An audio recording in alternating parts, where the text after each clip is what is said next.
Alors pour le culte d'aujourd'hui, je n'ai pas cherché bien loin. J'ai choisi les textes du jour, tout simplement. Un extrait de la fin du livre d'Ézéchiel et un passage de l'évangile de Jean, celui très connu de Jésus qui chasse les marchands du temple.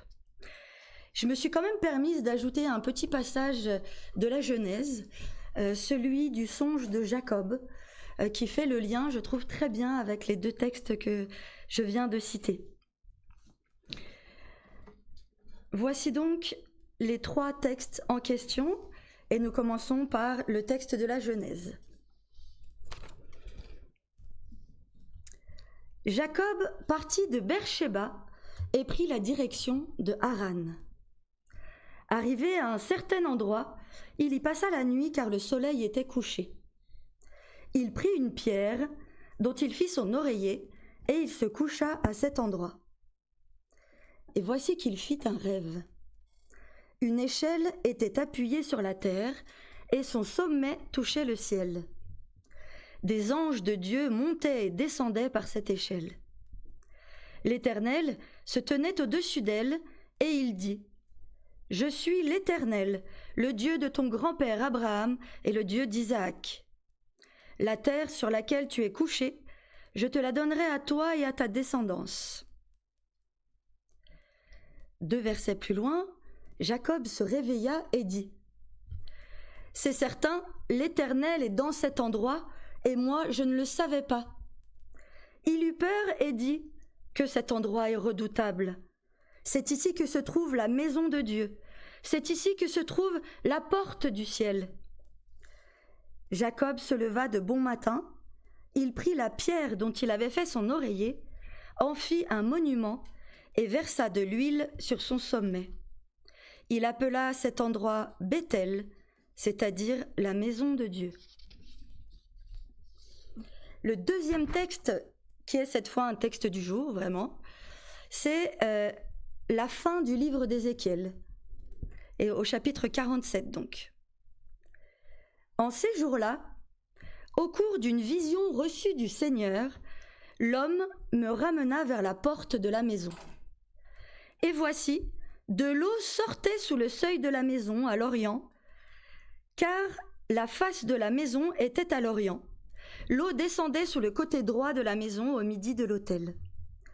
Il me conduisit par le chemin de la porte septentrionale, et il me fit faire le tour par dehors, jusqu'à l'extérieur de la porte. Et voici, l'eau coulait du côté droit. Lorsque l'homme s'avança vers l'orient, il avait dans la main un cordeau, et il mesura 1000 coudées. Il me fit traverser l'eau, et j'avais de l'eau jusqu'aux chevilles. Il mesura encore 1000 coudées, et me fit traverser l'eau, et j'avais de l'eau jusqu'aux genoux. Il mesura encore 1000 coudées, et me fit traverser, et j'avais de l'eau jusqu'aux reins. Il mesura encore 1000 coudées.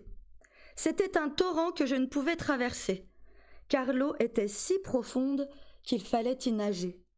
C'était un torrent qu'on ne pouvait traverser. Il me dit : « As-tu vu, fils de l'homme ? » Et il me ramena au bord du torrent. Quand il m'eut ramené, voici, il y avait sur le bord du torrent beaucoup d'arbres de chaque côté. Il me dit : « Cette eau coulera vers le district oriental, descendra dans la plaine et entrera dans la mer. Lorsqu'elle se sera jetée dans la mer, les eaux de la mer deviendront saines. Tout être vivant qui se meut vivra partout où le torrent coulera, et il y aura une grande quantité de poissons, car là où cette eau arrivera, les eaux deviendront saines. Et tout vivra partout où parviendra le torrent. Des pêcheurs se tiendront sur ses bords. Depuis En-Gedi jusqu'à En-Aglaïm, on étendra les filets. Il y aura des poissons de diverses espèces, comme les poissons de la grande mer, et ils seront très nombreux. Ces marais et ces fosses ne seront point assainis, ils seront abandonnés au sel. Sur le torrent, sur ses bords de chaque côté, croîtront toutes sortes d'arbres fruitiers. Leur feuillage ne se flétrira point, et leurs fruits n'auront point de fin, ils mûriront tous les mois, parce que les eaux sortiront du sanctuaire. Leurs fruits serviront de nourriture, et leurs feuilles de remède. Et le texte qui va normalement avec celui-ci, c'est un passage de l'évangile de Jean, c'est le début de l'évangile de Jean, c'est le chapitre 2. La Pâque des Juifs était proche, et Jésus monta donc à Jérusalem. Il trouva dans le temple les vendeurs de bœufs, de brebis et de pigeons, et les changeurs assis. Ayant fait un fouet avec des cordes, il les chassa tous du temple, ainsi que les brebis et les bœufs. Il dispersa la monnaie des changeurs et renversa les tables. Et il dit aux vendeurs de pigeons, « ôtez cela d'ici, ne faites pas de la maison de mon père une maison de commerce. » Ses disciples se souvinrent qu'il est écrit, « Le zèle de ta maison me dévore. » Les Juifs, prenant la parole, lui dirent, « Quel miracle nous montres-tu pour agir de la sorte ?» Et Jésus leur répondit, « Détruisez ce temple, et en 3 jours, je le relèverai. » Les Juifs dirent, « Il a fallu 46 ans pour bâtir ce temple, et toi, en 3 jours, tu le relèveras. » Mais il parlait du temple de son corps. C'est pourquoi, lorsqu'il fut ressuscité des morts, ses disciples se souvinrent qu'il avait dit cela, et ils crurent à l'écriture et à la parole que Jésus avait dite.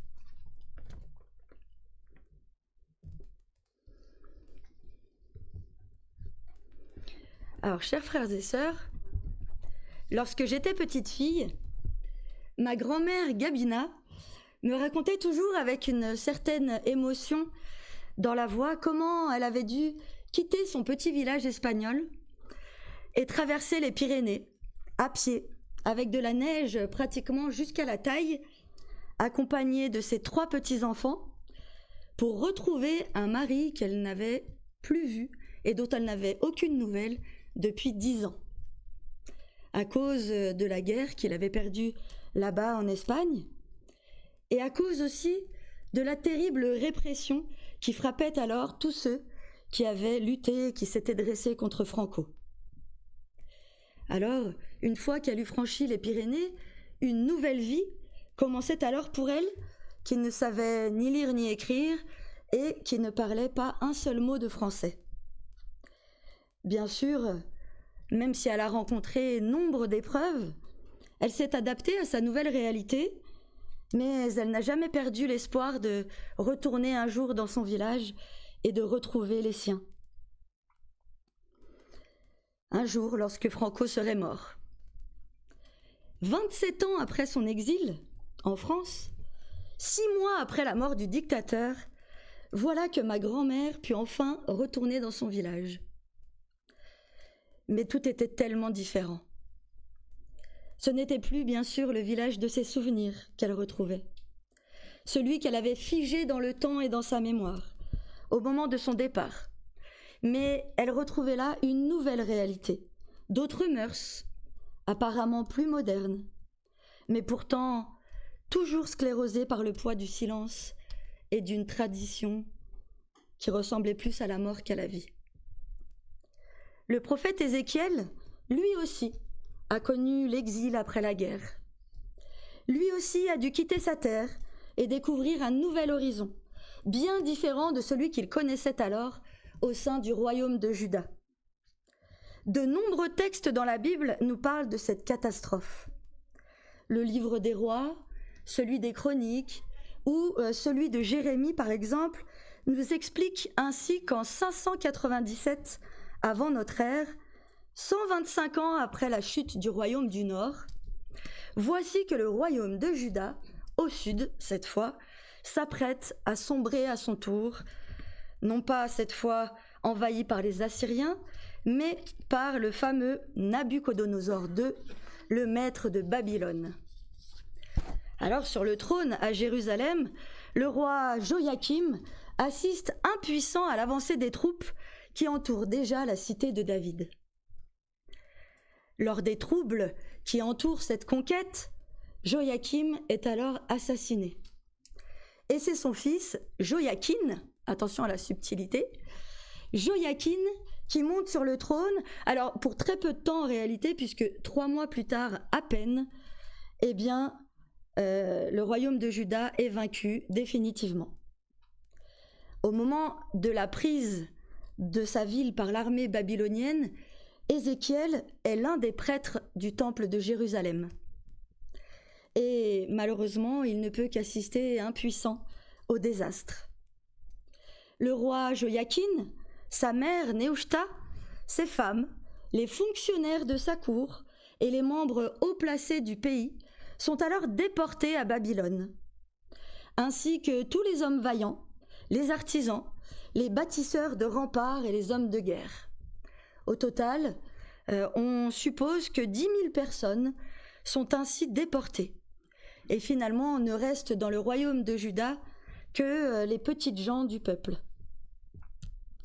Nabuchodonosor va alors installer sur le trône de Jérusalem un oncle de Joachim, Mathania, le fils de Josias, qui prend le nom de Sédécias et qui ne sera en réalité qu'un pantin manipulé par ses officiers.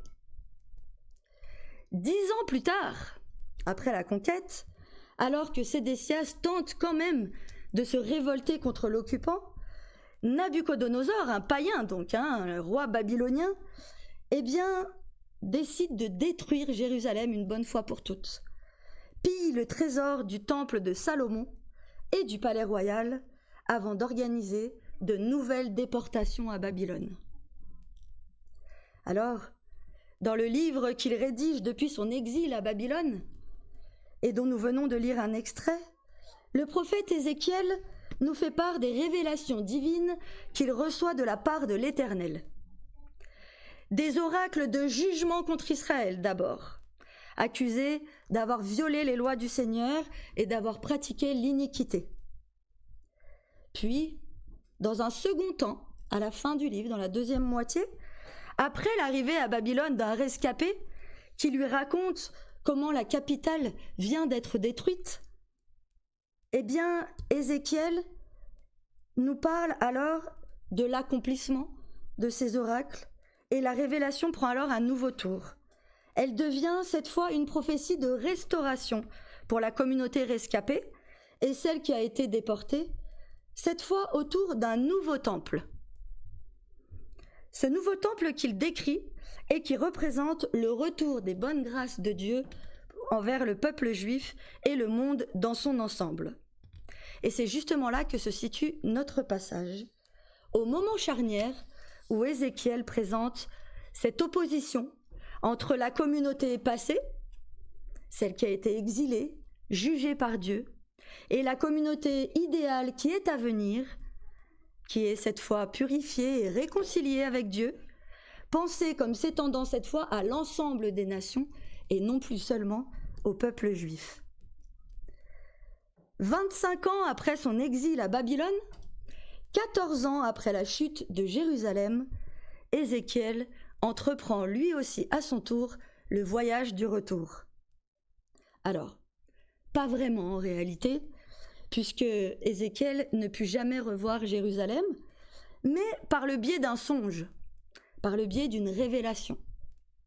Le voici donc transporté par Dieu sur une montagne qui surplombe la capitale, Jérusalem. Et là, de cette montagne, Ézéchiel aperçoit un nouveau temple. Alors, pas le temple de Salomon, celui-ci a été détruit par Nabuchodonosor, mais le temple tel que Dieu le conçoit. Et là, il y a un véritable enseignement derrière cette révélation divine, vous vous en doutez bien, derrière cet apocalypse, cette révélation, sur la manière dont Dieu envisage le cœur de sa prédication et surtout les relations qui devraient exister entre le monde d'en bas, nous, et le monde d'en haut, lui.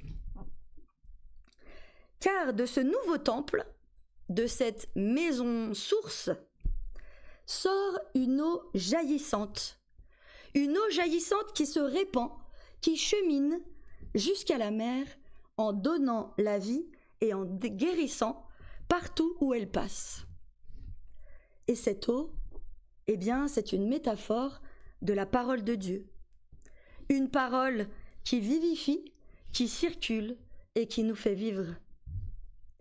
ce qui est intéressant dans cet enseignement, c'est que le temple n'est une maison source que parce qu'il abrite la gloire divine. Mais en réalité, ce qui crée la vie, c'est l'eau qui en sort. Le temple en lui-même n'est qu'un bâtiment de pierre, un hiéro en grec, du même acabit que le rocher frappé 2 fois par Moïse pour étancher la soif des Hébreux dans le désert, du même acabit que la pierre oreillée de Jacob, qui deviendra un autel nommé Béthel, c'est-à-dire la maison de Dieu. Et cette idée-là, cette idée du temple de pierre, va justement être reprise dans le texte de Jean que nous avons lu tout à l'heure aussi. Ici, nous sommes bien plus tard dans l'histoire. Nous sommes entre l'an 30 et l'an 33 de notre ère, au moment de Pessah, la fête juive, la Pâque juive. À cette époque, les Juifs qui le pouvaient montaient à Jérusalem afin d'offrir en sacrifice au temple un chevreau ou un couple de tourterelles pour les foyers les plus humbles, cette fois dans le 2e temple, celui qui a été reconstruit par les exilés de retour de Babylone, après la mort d'Ézéchiel. Cet épisode de Jésus chassant les marchands du temple prend place au tout début de l'évangile de Jean, juste après les noces de Cana qui marquent le point de départ de sa prédication. Ainsi, il s'agit là de son premier message public, directement devant le nouveau temple. Un message qui est important donc, et que l'on se doit de prendre au sérieux.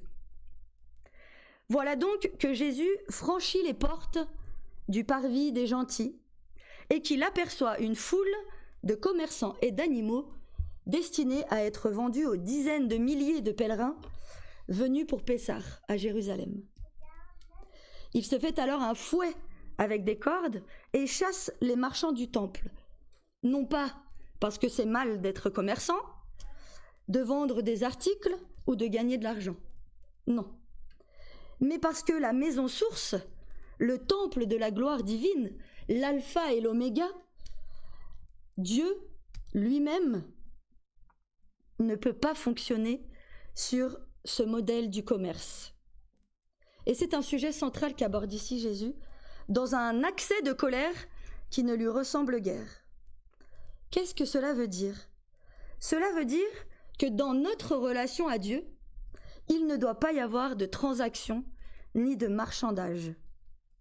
Dieu doit être en haut de l'échelle et nous sur la terre, chacun à sa place, comme dans le songe de Jacob que nous avons lu. Ainsi, il n'est pas possible de payer un sacrifice dans le but de faire de Dieu notre débiteur. Il n'est pas possible non plus d'acheter ou de gagner son salut par ses propres moyens en faisant de Dieu notre obligé. Car l'Éternel, lui, ne rentre pas dans cette logique de la rétribution, de la récompense et de la punition. Il est au-delà de tout cela, en haut de l'échelle, tout en haut. Dieu nous offre notre salut gratuitement et parce qu'il nous est offert, nous sommes libérés, sortis de la maison de servitude et de cette logique du hiéro, du temple qui enferme Dieu dans la pierre. En effet, lorsque les Juifs demandent à Jésus « Quel miracle peux-tu nous montrer pour agir de la sorte et renverser ainsi les tables des commerçants ?» Jésus leur répond « Détruisez ce hiéro », c'est ce qui est écrit dans le texte original, « Détruisez ce hiéro et en 3 jours je le relèverai. » Les Juifs lui répondent « Il a fallu 46 ans pour bâtir ce temple et toi en 3 jours tu le relèveras ?» Mais il parlait du temple de son corps. Et là, cette fois, le mot qui est utilisé en grec pour dire temple, ce n'est plus hiéro, c'est naos en grec, ce qui veut dire sanctuaire, saint des saints. C'est la partie la plus sacrée de l'enceinte, le cœur du message. Ainsi, voici ce que nous apprend Jésus dans ce passage, il me semble. Nous n'avons en réalité nul besoin de bâtiments, ni d'autel, ni de temple, ni de sacrifice visant à acheter Dieu. Ce qui génère la vie, ce qui porte du fruit, ce qui est la source de notre relation à Dieu, c'est sa parole qui circule, qui jaillit même, qui étincelle. Alors, attention, je n'ai pas dit qu'il ne fallait plus de temple, plus d'église, plus d'autel. Non, je dis juste qu'on n'en a plus besoin. Ce n'est plus une nécessité, comme cela était le cas du temps du premier temple, pour entrer en relation avec Dieu. On n'en a plus besoin pour le rencontrer vraiment. En effet, Jésus nous apprend ici que ce sont ces mots et les gestes qu'il pose durant toute sa prédication qui font de lui le Verbe de Dieu, la parole incarnée. Et que tant qu'il propage cette parole, tant que nous propageons aussi à notre tour la parole, eh bien, la gloire divine l'accompagne et peut aussi nous accompagner parfois. Et le texte d'Ézéchiel nous montre d'ailleurs que plus on s'éloigne de cette source divine, moins il est facile de cheminer, plus la parole nous est difficile à appréhender. Vous vous rappelez, l'homme part de la source, et puis plus il s'éloigne, plus l'eau monte jusqu'à ce qu'elle l'étouffe et jusqu'à ce qu'elle le dépasse. L'eau était si profonde qu'il fallait y nager. C'était un torrent qu'on ne pouvait traverser. Alors finalement, ces trois passages, ensemble, nous posent des questions bien intéressantes, je trouve. Quel usage faisons-nous, nous, aujourd'hui, de la parole biblique ? L'utilisons-nous pour la faire circuler ? Pour en faire un message de libération, un message de vie ? Ou pour la garder bien au chaud, au cœur de nos hiéros, afin qu'elle soit un gage pour notre salut ?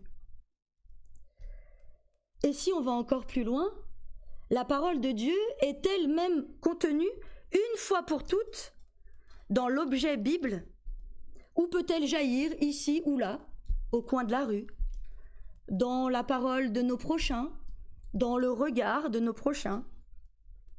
Et si l'on considère que la parole doit toujours être en mouvement, jaillissante, alors doit-on considérer qu'elle doit sans cesse être réinterprétée pour nos vies? Ce sont des questions difficiles, mais je crois vraiment que nous sommes appelés à être comme les anges qui montent et qui descendent de l'échelle du songe de Jacob. Que nous avons le devoir de maintenir cette parole en vie, de la faire circuler, de ne pas l'enfermer, la figer, d'en faire toujours une eau vive et non une mer morte. Et c'est sans doute cette exigence de se déplacer, de cheminer sans cesse, sur un plan géographique, mais aussi et surtout sur un plan spirituel, comme Jacob a su le faire en se réveillant après son rêve, qui nous rend, nous, porteurs de bénédiction. Et d'ailleurs, si l'on regarde bien, ce qu'il nous reste de Jésus, ce sont seulement ses paroles. Jésus lui-même n'a jamais rien écrit. Peut-être justement par crainte que sa parole si vivante, ses gestes si vivants pour nos vies, ne se retrouvent prisonniers d'un carcan qui peut devenir mortifère. Alors attention à nouveau, cela ne veut absolument pas dire que les textes ne sont pas importants et que l'on doit alors cesser de leur apporter du crédit. Absolument pas. D'abord parce que ce sont les seuls témoignages que nous ayons de la vie de Jésus, mais aussi parce qu'ils contiennent la révélation divine pour nos vies. Simplement, de ces textes, de cette écriture, il ne faut pas en faire un monument de pierre, mais un corps vivant qui nous engendre à la vraie vie et qui circule entre nous et au milieu de nous. Alors, à la suite de ma grand-mère qui a finalement décidé de finir ses jours en France, car elle avait compris que son foyer à elle n'était pas forcément celui de ses aïeux. À la suite de Jacob, qui nous a montré la juste place de la maison de Dieu, en haut de l'échelle.